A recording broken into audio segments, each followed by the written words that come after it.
Om Namo Bhagavate Ramakrishnaaya. Om. Salutations to Bhagavan Ramakrishna. Today we take a glimpse of a householder disciple of Sri Ramakrishna called Haramohan Mitra.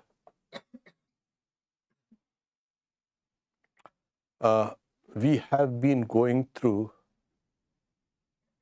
a series of these householder disciples, and this is the 31st. We had a long series.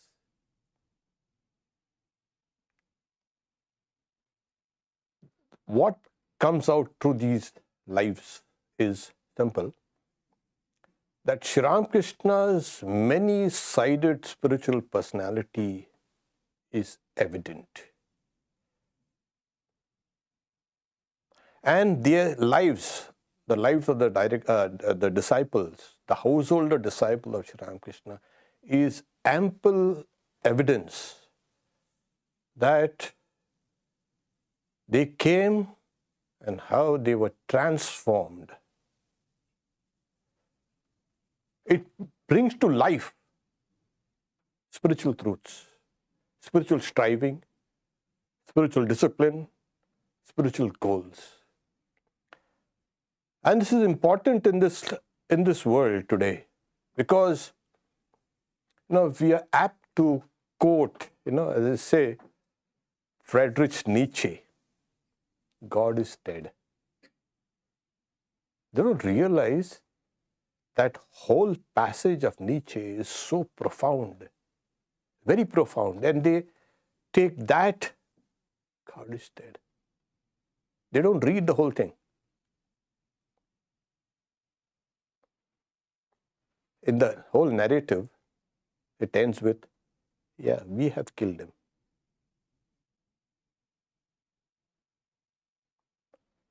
By ignorance, by other. So these life stories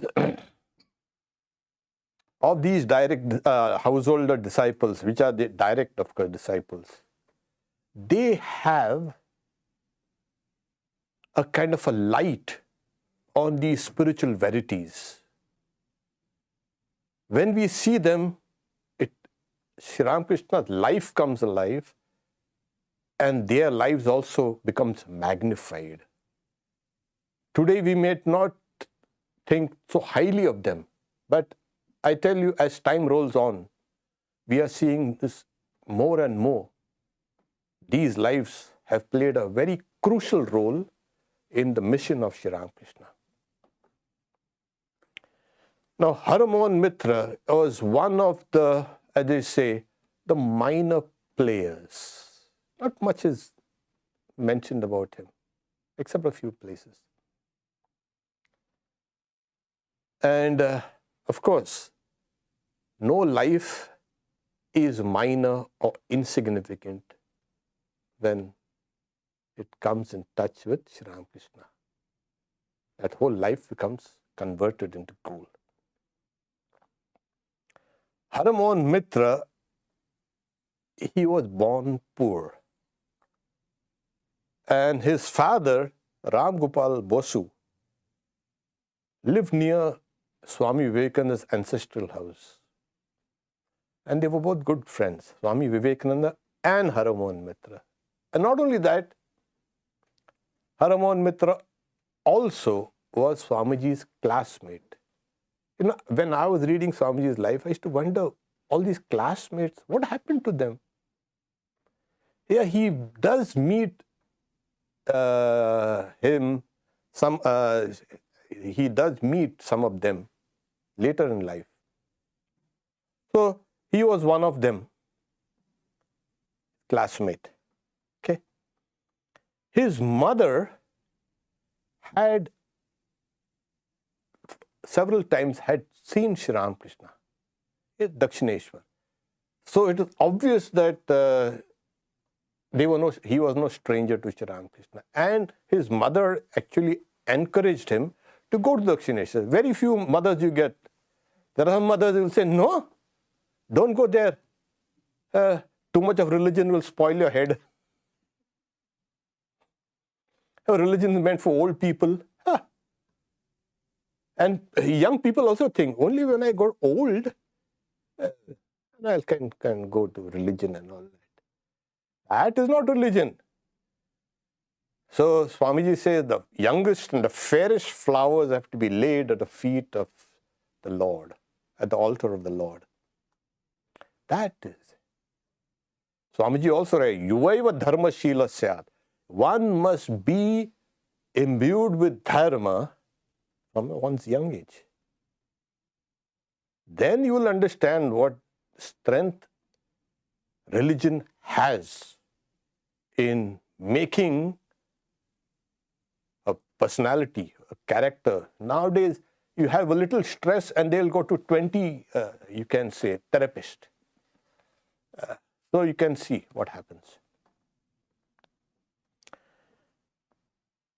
So we have Haramohan Mitra. Now this is the... Sri Ramakrishna used to like him. Initially, he liked him very much.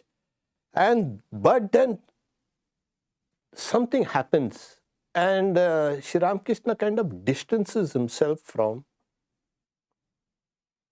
At one place he said, go away, leave this place. I don't even feel like touching you. Now this is something which no devotee would like. But these words sometimes rattle you, but also make you kind of contemplative. There's something that I've done which Sri Ramakrishna does not like and is trying to distance himself away from me. And that is saying, Sri Ramakrishna says, this person, he was very nice. He used to live in his uncle's house and this and that. He got married and now he buys groceries for his wife daily. So he was living away from his family. When he was with his family, he was all right, fine. And now he is living separately. It's very strange. You see, what happens is, when a devotee used to come to Sri Ramakrishna used to sometimes keep him at a distance and then slowly draw him into his ambit. That was his modus operandi. And he used to always ask, what do you think of me? To gauge their own depth of spirituality. Not because Sri Ramakrishna was kind of vain. What do you think of me? People kind of misconstrue these things. So Sri Ramakrishna had drawn him and then distanced Haramohan Mitra from. He was very good looking. He happened to be present on the 1st of January 1886 when Sri Ramakrishna kept on touching everybody and saying, Chaitanya Hok, may your consciousness be awakened. Now he gave it to all and sundry. No.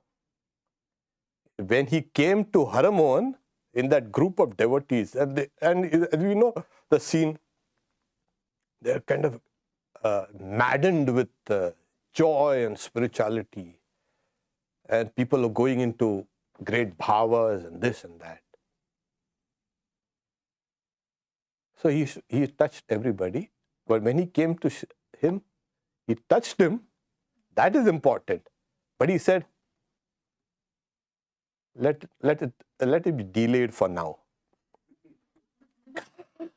God! What a disaster. Can you imagine? Everybody gets it.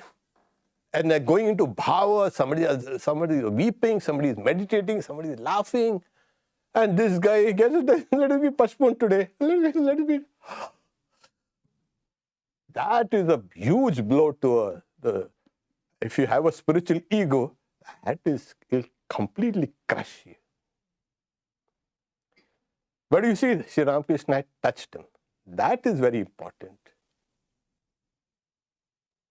And that touch was later slowly drew him into the fold of the Ramakrishna devotees and the direct disciples also. So since he was Swamiji's friend and also lived in the neighborhood,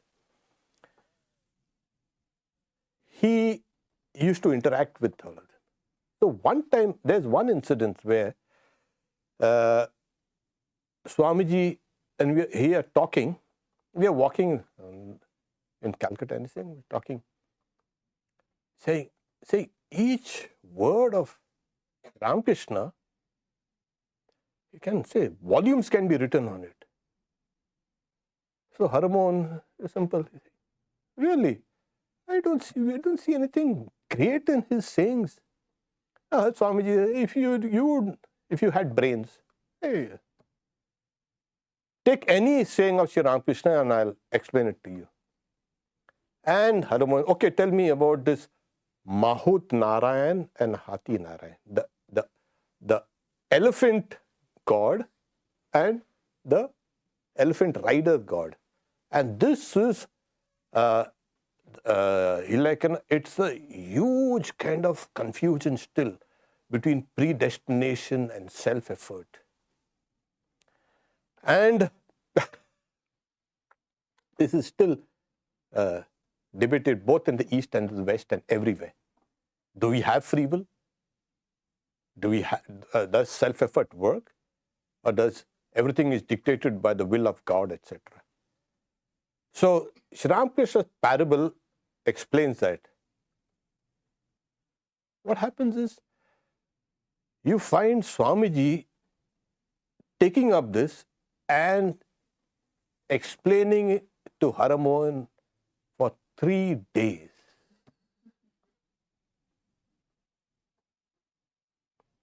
Now you can understand Sri Ramakrishna's pity saying a parable, and Swamiji took 3 days.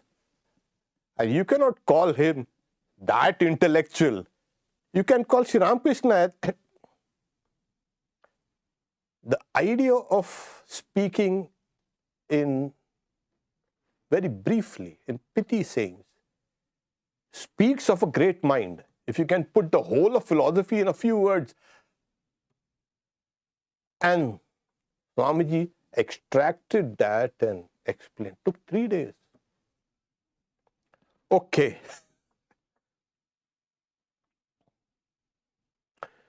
So Haramohan Mitra.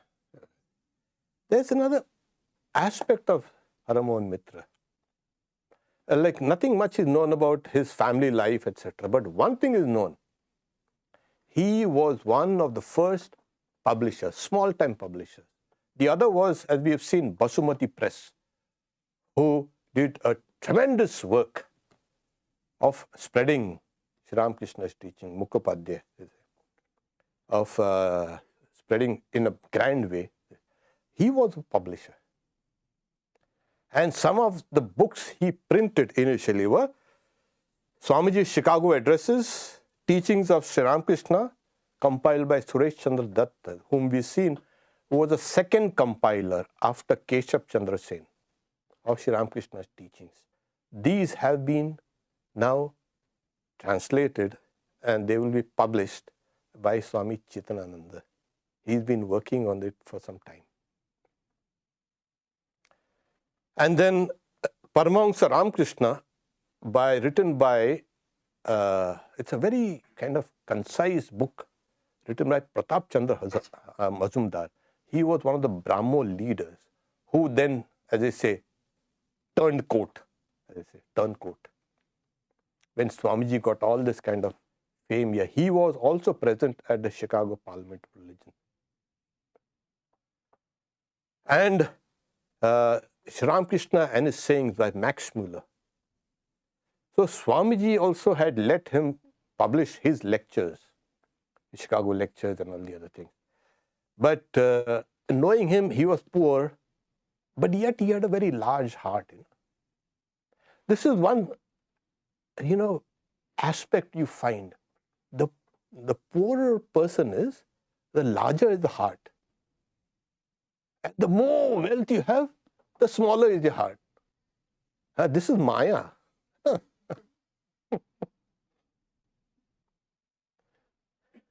So Swamiji had him publish all these his lectures, but Swamiji was irritated when some of those booklets were sent to him. Why? Because he printed on cheap paper. Swamiji writes that Haramohan is a fool and his printing is diabolical, because there was a lot of typos.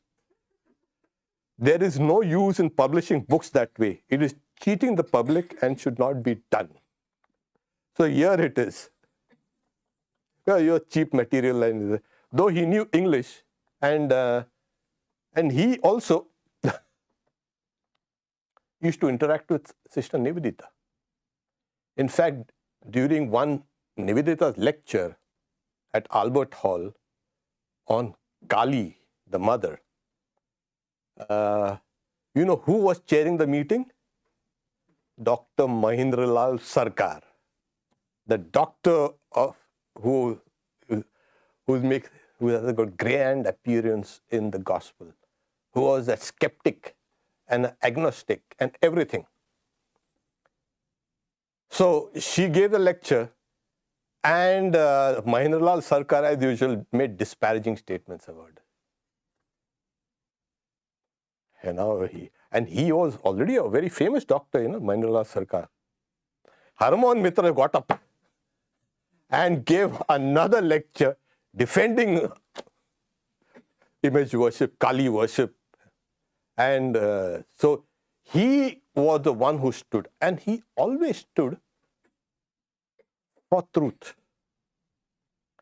And that is another hallmark of this life. He may have been poor. He may have been kind of having slipshod publication, but he always stood for truth. So another time when Swamiji was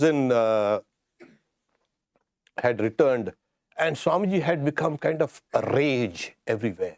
Everybody was kind of, follow him everywhere.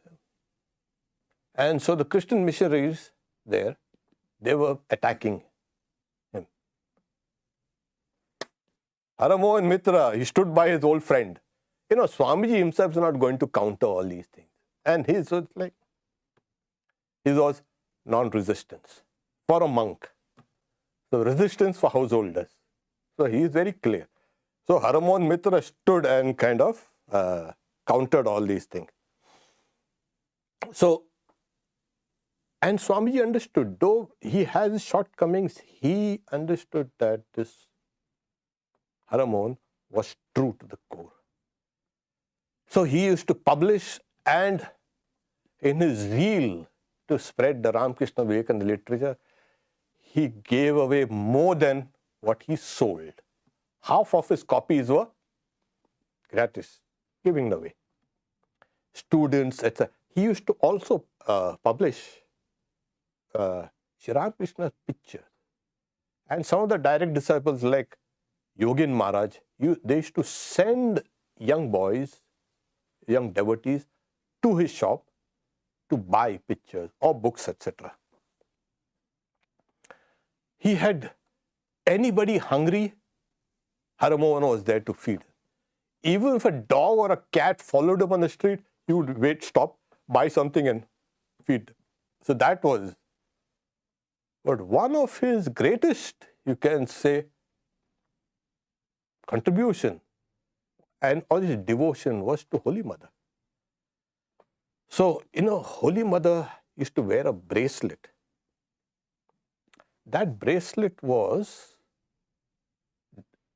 designed in such a way, jewelry, that Sri Ramakrishna had seen in a vision Sita wearing that particular kind of bracelet.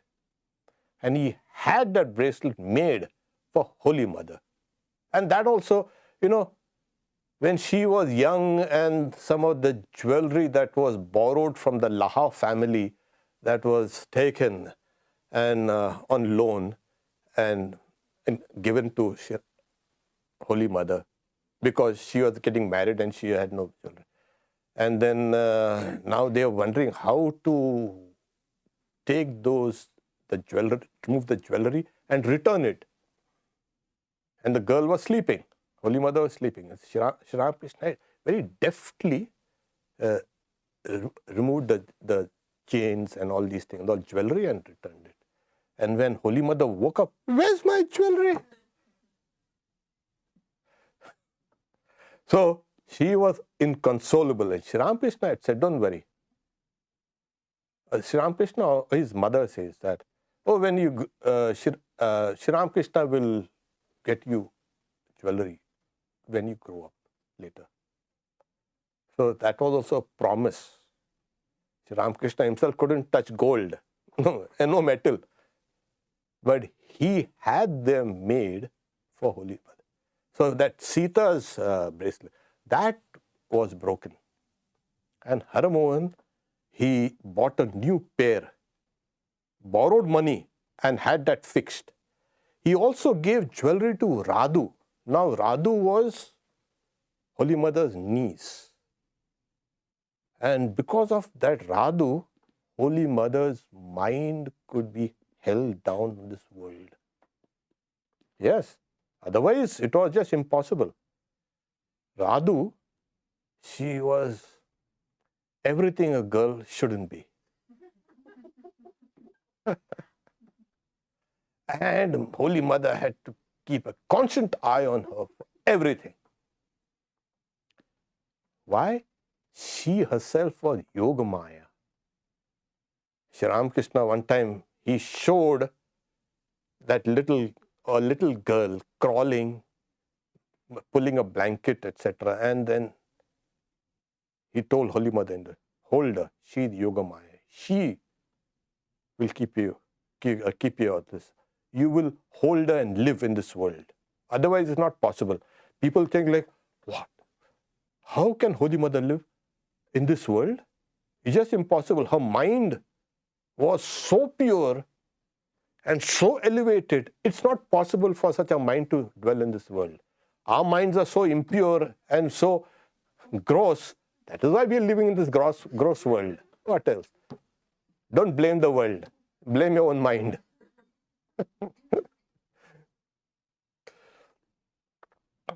So he never hesitated even to borrow money and then help the poor. In this case, Holy Mother and jewelry for Radhu. Now you see, Sri Ramakrishna had touched him. And no touch goes in vain. No touch goes in vain. And later he's saying he was completely transformed. Like I mentioned that, Sri Ramakrishna used to draw people sometimes, study them, and then draw them, keep them drawing them closer. Sometimes he used to keep them away, and then later on he would draw them. Haramohan fell in this later cat. He kept him away for a while, and that increased his longing. Maybe he's working out his karma or something like that.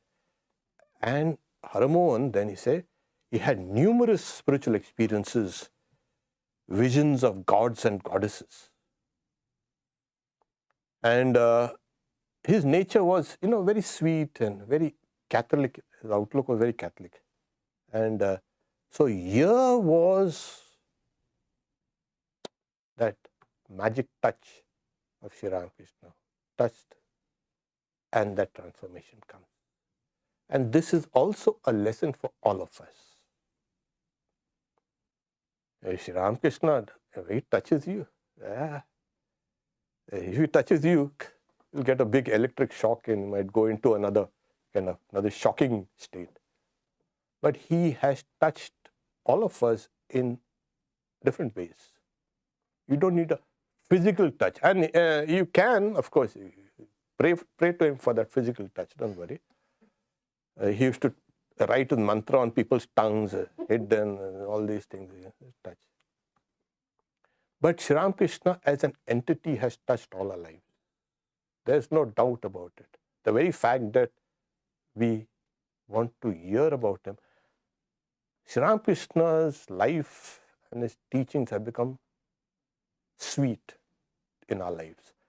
That thing has sweetened everything bitter in our lives.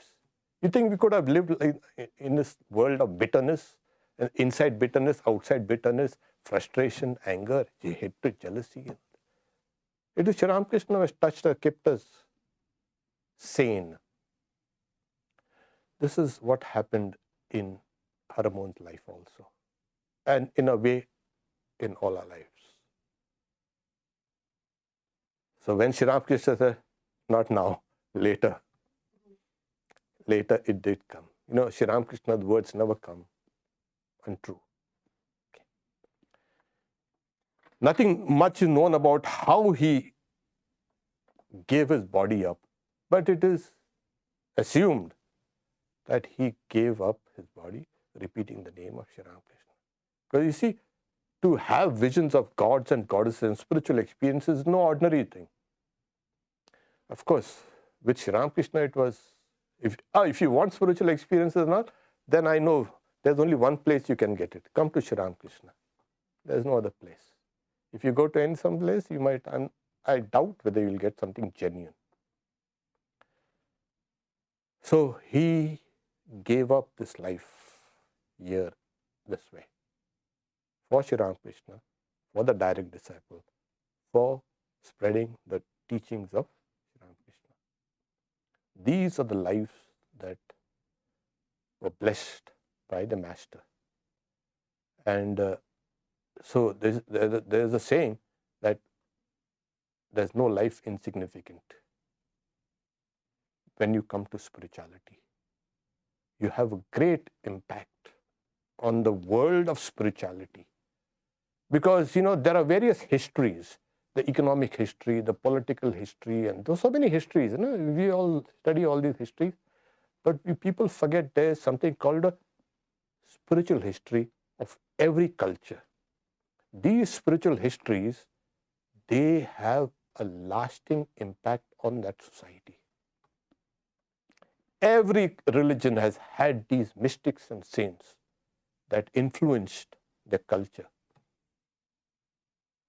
and people. These lives, we came in touch with Sri Ramakrishna. All these households, the 31 that we've seen, tremendous. So these waves, starting small, grow and become, as I say, monster waves. They will have an impact on society, are having an impact. And as time passes by, we will see how they revealed aspects of Sri Ramakrishna which were not just ordinary kind of, he was dealing only with the monastics. So the other aspects of Sri Ramakrishna. Okay. We stop here. Our next, this ends our series of householder disciples. We will take the life of Gauri Ma. Now this is a fascinating life. We call it Sri Ramakrishna's miracle, Gauri Ma. She was unique. So come from the next Friday. Yeah. 2 or maybe 3 classes, who knows? We'll see how things go. We'll take the life of Gauri Ma. And then later on, we'll take a scripture or some other practical aspect of spirituality. So just to make a few announcements, tomorrow we have Swami Isha Dhyanananda, who is here in the audience. Thank you, Swami. You should have been here. He's going to give a retreat at Tapovan, 1 to 5. You're all welcome. It's a potluck. Tomorrow, Saturday. Sunday, our Swami will give a talk on getting ready for meditation, 10 a.m. So tomorrow and day. And then we'll take him around to show the sights of Seattle. Okay.